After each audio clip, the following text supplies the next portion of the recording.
Welcome to another tech tutorial that helps you stay in control of your privacy online.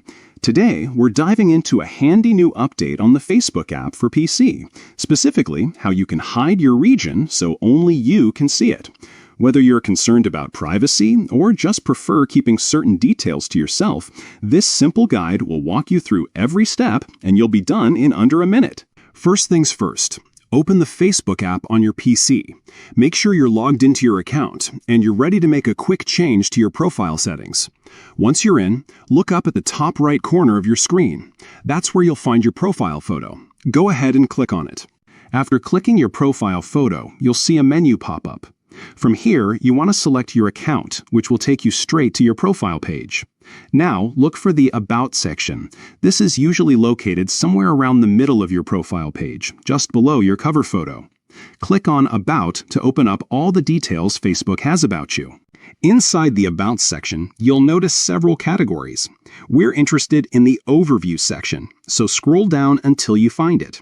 Here, you'll see information like your work, education, and, most importantly for this video, your region. Right next to where your region is listed, you'll spot a tiny audience icon. That's the key to controlling who gets to see this information. Click on that audience icon. A new menu will appear, giving you options for who can view your region.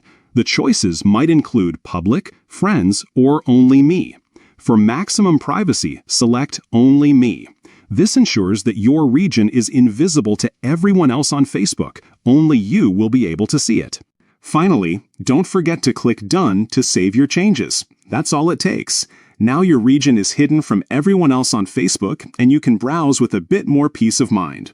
Remember, keeping your information private is a great way to protect yourself online, and Facebook's latest update makes it easier than ever. If you found this tutorial helpful, consider subscribing for more tips on privacy and tech updates.